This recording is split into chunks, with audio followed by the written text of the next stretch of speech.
السلام عليكم ورحمة الله وبركاته صاحبتنا ku xiran channelkeena dhamaantiin soo dhawaada saaxiibayaal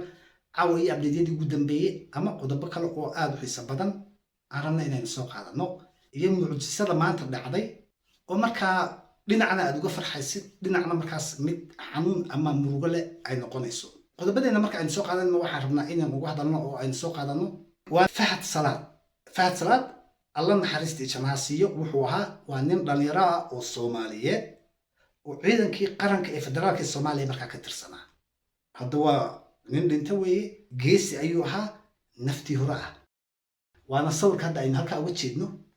aad jeedaan waa ninka dhalinyarada ah waxaa dhacday qarax maanta gaari aad u weyn inta laga soo buuxiyey la rabay in magaaladii Muqdisho lagu qarxiyo oo waliba goobaha sida meeshii ayaantii dhawid ama asbuuc ka hor liid oo kale sidii loogu baaba'ayay oo maalinta dad gaarayba ilaa iyo 150 qof oo Soomaaliyeed ama 200 qofba ay ku dhinteen sidii camal in loo baabiyo in ogeyn xitaa maalintii labaad ay ku xigtayna raqdi meedkaas iyo hilbihii gogoay ee xiibaha yaallay in ay markaa cunaayeen dad Soomaaliyeed oo shacab cawaanna ay daawanayeen wax ka duubayeen dowladii federaalka iyo ninkii Xasan Munaafaqna arrinkaas uu markaa raalli ka ahaa ilaa waxsan dowladii raalli ka ma dhacayaan ninkan askariga ah markaa Fahad Salaad Allah naxariistii janaasiyo waxaa dhacday gaari xamuul ah in uu markaa yimaado oo laga soo bixiyay walxii qarxay wala rabay markaas in magaalada la galiyo isagana ciidan ayaa la joogay gaari markaas Cabdi Bilal Angurusal ay wateen ayaa la dhahay meel road block ayaa ay joogeen gaarigan markuu yimid waa la dareemay waa la isqabsaday askartii isaga la joogtay xitaa markaa way yaaceen isaga gaarigii ayuu ku dhacay gaarigan kale ayuu markaa ka horgeeyay kadibna qaraxi ayaa dhacay oo meeshaas ayuu ku dhintay marxuumkaas Fahad Salaad naxariistii janna Allah si ayaa leenahay nin muwaadin uu ahaa geesi ayuu ahaa hero ayuu ahaa wadankiisa isagoo difaacayna u dhintay oo nimanka shaydaan caabudka islaam ah kuwaas waa shaydaan caabud dadkaas dad islaam shaqo kula maahan waa niman shaydaan caabuda muhiimadda kaliya markaa u socdaana hadafkoodu ma ahan mid wadankii ay rabaan inay wax ka noqdaan ama diin islaam ay ku xukumaan diinta islaamku waa nasteexo dadkana lama laayo hadafkoodu kaliya waxa weeye dadka Soomaaliyeed wadankii inay ka yaacaan oo ay baabi'iyaan kadibna dad shisheeye oo iyaga adeegsanaya markaas nimanka shaydaan caabudka ah inay wadankii yimaadaan oo ay yeeshaan oo wadankan Soomaaliya oo dhanba markaa laga baabi'iyo oo laga dhameeyo hadafkay u socdaan shaydaamadaas waa taas marxuumkaas ayaa marka maanta isu dhigay oo Ilaahay inta ummad markaa hadii uu gaariga soo gali lahaana ugu yaraan ilaa iyo 500 qof dad gaaraya ayaa ku baabi'i lahaa oo taasi waa wax cad balse marxuumka dhintay ee geesiga ahaa naxariista janna Allah siiyo ayaa maanta dadka shacabka Soomaaliyeed ee baabi'i lahaa ay ku badbaadeen dhibaatada marka maxaa keenaya waa dawladdan corruption-ka ah ee ninkii Xasan Gurgurta markaa u wado oo uu rabo qof walba in uu meesha ku baabi'iyo ama uu ku bahdilo oo ilaa iyo maalintii uu xukunka qabsadayna Soomaali ay qabiil nacayb iyo magaalo iyo laba talaabo walba iyo tuulo walbana ay dagaal iyo xabad ka socoto oo uu dadkii u kala hiilinayo qabiil isku dirayo wadankii boobaye oo uu dhacayo ummadii ay ku baabaaday meeshii oo kaaga darane hub sharci darra meel walba la marinayo mar al-shabaab loo geeyo mar qabiilada qaar loo geeyo muhiimadda kaliya ee uu rabaana ay tahay dadkii Soomaaliyeed in isku baabaan qarax uusan markaa isagu ka warhayna mid dhacma ninkii aaminsan dawladii kama warhaysa ama Xasan Sheekh kama warhayo isaga ayaaba ku shaqo leh oo waxaan dhanba ka dambeeya maalin 3 bari ka hor ay ahayd markii ay UN soo saarayeen waraaq digniin oo labaad oo tii hore liida maahan tii hore liido weyn mid kale ay soo saareen xalayna waxa lagu leeyahay waa ay beeniyeen saakana waa tatan dhacday marka nimanka xalana jooga kuwan shaydaan caabudka al-shabaabka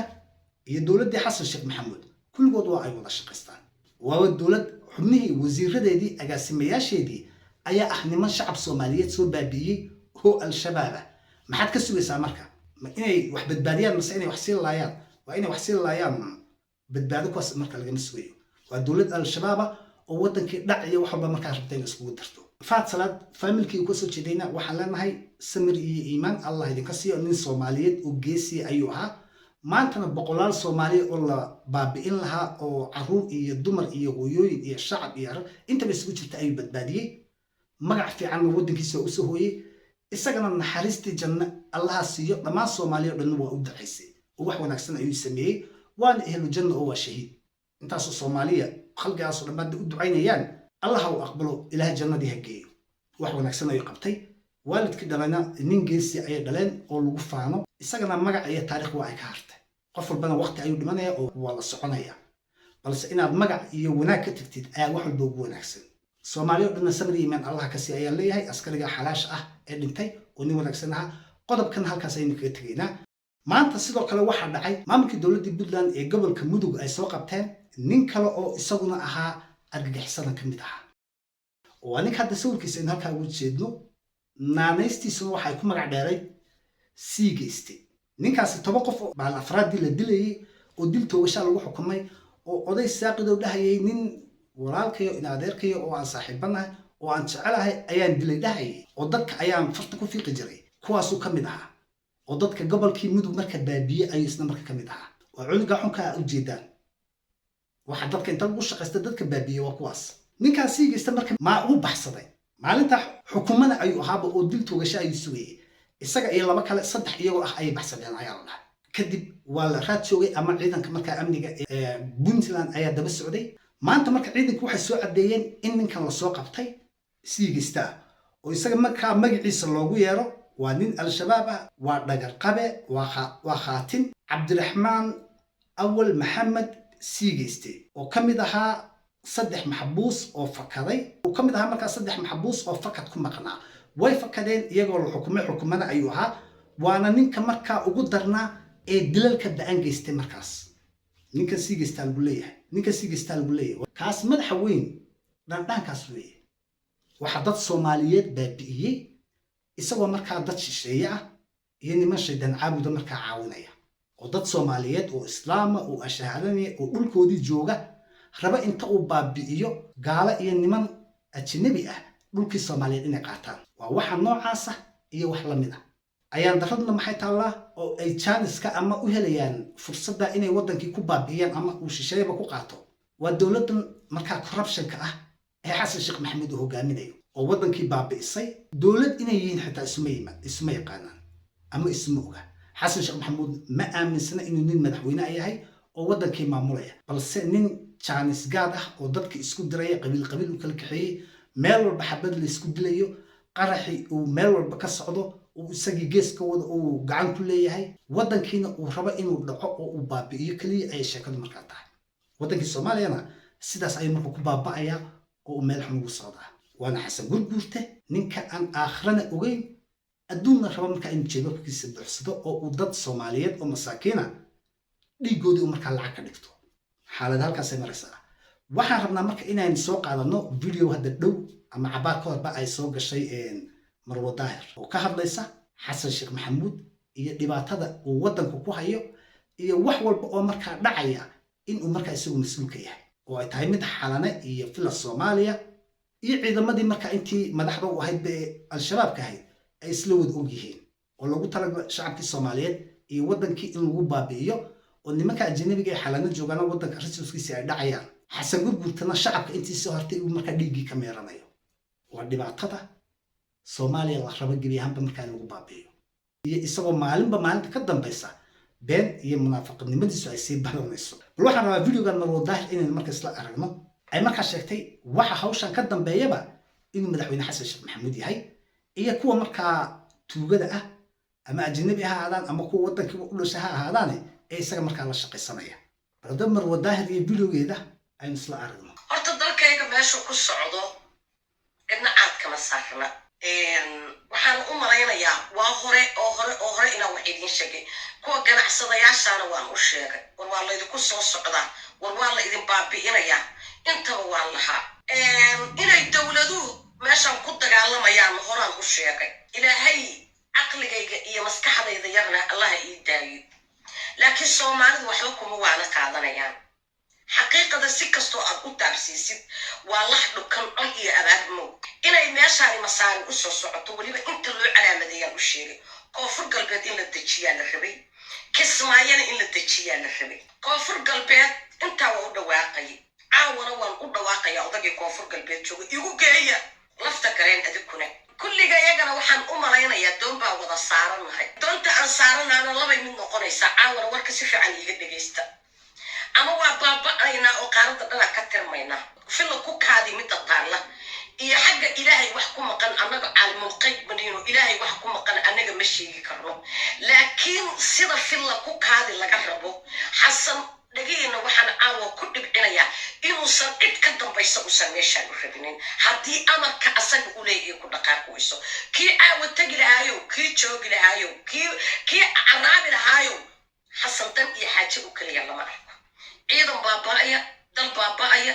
dad isdilayo qabiila isku dilaya waxaasoo dhan waa iidiisa ninkii ku joogi lahaa iyo ninkii ku togi lahaaba asagay u taallaa habeen ilaahay keena magaalada muqdisho waxaa la dejiyaa hub caqligiina uu diiday oo masaari ay soo dejisaa miyaad war u haysaan adinku war miyaad u haysaan adinku ood ogtihiin already masaari ciidanka hubkeedii waxay keentay caliyaalo inta u dhaxeeya masaari hubkeedii waa ay geysay habeenkii marwadaahir hadalkeedu waa run taasi been maaha xasan sheekh maxamuud xasan gurguurte doqonnimadiisa waxaa ku jirta dowladahan uu wato oo hadda marka ay hadda masarba ka mid tahay oo hubkeedii iyo ciidankeediiba keentay oo ayagu danahooda gaarka ah wata in asaguna uu markaa kursigaa fadhiyo ama 10 sano ama 20 sano ama intay doontaba ha noqotee intii isaga ilaahay markaa cimrigiisa u harsanba inuu meeshaa fadhiyo ayuu rabaa oo nimankan ciidamada ana uu meelaha dejiyo dadkiina uu markaa madaxa ka wada haysto oo maalin walba dadka dhiigoodiina uu sarifto oo uu lacag ka dhigto qabuurihiina uusan dadkii markaa uga daba haray waa ninka aaminsan inuusan madaxweyne ahayn oo ilaa iyo hadda tartan iyo waxa ku jirta ra'iiska dhicis balse madaxweynenimadu sidan ma aha adoo xitaa waddankaaga xitaa dhacayaba waa inaad at least wuxuun ula hartaa waddankaaga balse isagu waddankiina inuu gebi ahaanba gato oo uu baabiyo ayuu rabaa dadkii soomaaliyeedna gebi ahaanba inay baaba'aan oo godka lagu wada guro ayuu rabaa oo waddankiina uu ajnabi qaata markaa xasanka ay dadku taageerayaan maxasan al-shabaabba mase al-shabaabka isaga kaba roonba ilaa qaabku u dhaqmay oo u jeedaanay waddankii ayuu baabi'iyey wax walba oo markaa qof caqli la uusan ku dhaqmeen ayaa isagii ka suurtoobaysa oo maanta waa aynu maqlaynaa hubkaas la soo dejinaya ee maalin walba soo gelaya waa aynu ogeyn gobollada mudug sida uu dadka u hubeynayay oo qabiilada u hubeynayay oo uu reer dad gaara markaa inuu ku beegsado oo uu kula dagaalamo waa nin isaga iyo faamilkiisa iyo kursigiisa raba ma ogiya soomaaliyaba inaysan cid kala noolaan marka kuwa taageeraya ee aaminsan xasan baa wanaag idin wada ama wax idin qabanaya kuwaas horta ayaan ku wadbacay markuu gabalku u dhaco qof kastoo xamar joogana weydiiyey habeenkii gabalka markuu dhaco diyaaradaha ugu dambeeya laga soo dejiya magaalada muqdisho annagaanu nala ku banaynaya ama ganacsado ahaw shal u alla baryayay nin walboo ganacsado ah oo xamar jooga nin ay xoolihiisa caawa xalaal yihiin kuma jiraan ninkii ku yidhaahda xalaal weeye xero ku raagta waa beeraale kulligood waxay gadaan daawada dhacday kulligood waxay gadaan xoolaha yatiimta kulligood waxay gadaan xoolaha ummadda masaakiinta ah dowladnimo inay dhalatana ayagaa shala diidanaa ayagaana ilaahay u baryay inuu xasan keeno ilaahay wixii aad ka baridana ilaahay gacantaada ku soo sima markaa nimcada aad haysatid aad diidid ilaahay waxaad ka baridid wuu ku siiyaa waana uu siiyey xasan mooryaan maxaad ku barideen wallaahi oo bilaahi oo tallaahi caawa xasan kaniisada dii inta looga yara macatabka loo geliya macatabku qaadanaya mar maysaa ma beenayso masaajida haddii looga yeero kaniisada haddii looga yeero xasan waa dhex tegaya markaasaa baalkana lagu sira dililowle iisr adduunka ninka xukun jecel oo aakhira ka necab inaana ninkaas weliga iyo allahi aana arag mararka qaarkood waxaan isweydiiyaa maaka talow kali miyuusan aakhira xataa soomaali cad kumale xasan ninkii yidhaha waa soomaali been buu sheegay waa soomaali sheegad ah wallaahi oo bilaahi oo tallaahi dalka inuu ka harayno isan rabin xasan ninkii maamul xaafadeed oo caawa iska dhaadhicin lahay ninkaan iska dhaadhicin lahay maxaa soo haray etoobiya iyo masaari laba wadan buu isku ballamiyey beri maxaa ka imanaya ama qaaradaana ka masaxaya gebiga qaaradan ka masaxmayna because etoobiya ilaa meel kasta ilaa afka doolow ilaa afka galmudug caawa ciidankeedu waa diyaar xasanna habeenkii buu diyaaradaha dejiyaa masaarida hay maxaa idin baytal caaqibaa marka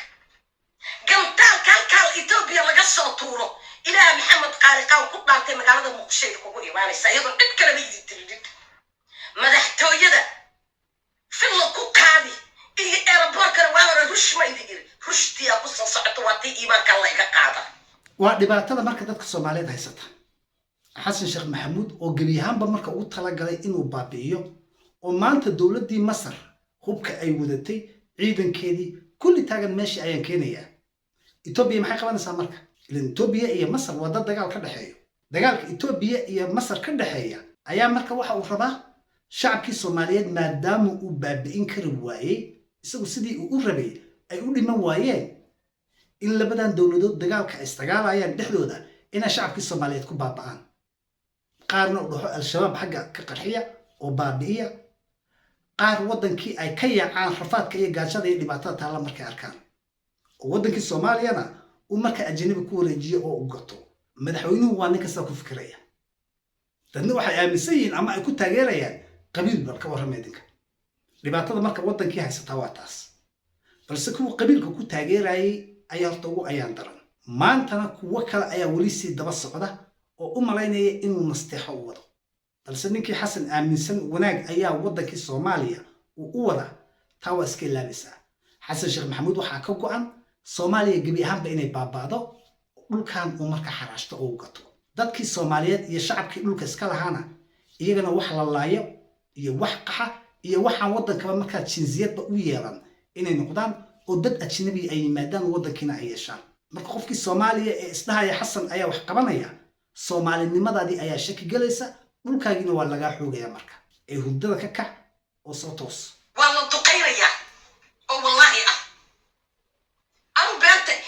been idinma sheegay waxaad beentay moodaan bari haddii Allah awoodda lagu ogolaado aad labadiina indhood saari doontaan markaad aragtaan baanu iswaraysan doona waagaan idila madaxtooyada war filla ku kaadi iyo airportka rush wallahi rushtiyaa soo socota rush haddana rush baa la isku lagu siinaya ciidan idin yimaada muqdisho haddaad joogtaan male cirkaa laydinka duqaynaya gantaalka xagga laga soo tuurana xamar buu imanaya soo yaraya ninkii dalka ka naxayow habartii dhadhawaaqi lahayday odagii dhadhawaaqi lahaayow odagii 40 shilin inta la siiya meeshaad ku cuni lahayd adigaa lagaa rabaa lafta gareen baa qaaliga gaarsiiya eelaboorada ee badaha labada bad ee baraawe iyo ku taalla marka ku taalla iska ilaali lafta gareen oo sibaad u habacsan tahay wax kaasi anigu garanayo anigu sida dadka reer muduga aan ula hadlo kulama hadlo because dadka reer koonfurka ay wax ka cuqdad badan lama arko laakiin kuwa reer muduga haddaad si kasta u doonaysa caaw xala dhalay ka noqon walaasi xala dhalay ka noqonaya laakiin reer koonfur xala dhalay ma yaqaanaan lafta gareedo mid baan kuu sheegaya adigana kuu sheegaya war u geeyo reer koonfur galbeed oo caaw wallahi dambaalka aan wado waa dambaal saxiix wallahi qof yaqaana loogu dhaartaa inaanan been intaa ilaa gidi kaga sheekaynin lafta gareedo baraawe iyo marka oo weliba lagaa soo gelaya jasiire lagaa soo gelayo iska ilaali habeen walbaa madaxtooyada lagu shiraa lagaagana shiraa haddii aad ciidankan ku soo waxaysnaan lahayd iyo haddii reer koonfur galbeed ay difaac wada geli lahayn iyo Etoobiyaankiina haddaad difaac wada geli lahaydna halkaa iska dhuuji Etoobiyaanka Abay Axmedna halkaa indhaha ku hayo adeer anagu Masar ma rabno haye saakana Etoobiya iyo waa ishelayaan Masaari yaa raacaya Abay Axmed baa raacaya marwo daahir iyo ota videogeedana halkaas ayaan rabaa inaan kusoo gabagabeeyo oo inuu nagu dheeraado ma rabo balse ku qus qaata Soomaaliya dagaalada ku soo socda iyo dhibaatada iyo dawladdan uu markaas ninkii xasan gurguurta ahaa uu wado waxay diyaar u yihiin dadkii Soomaaliyeed iyo shacabkii Soomaaliyeed inay baaba'aan oo laba dawladood oo istagaalaya dhexdoodii ay markaa ku baaba'aan oo dawlad geeska dhinacaas maqribka Afrika ka timid ayaa waxa uu rabaa in ay marka Ethiopia kula dagaalanto dhulkii Soomaaliyeed isaguna uu wax boobo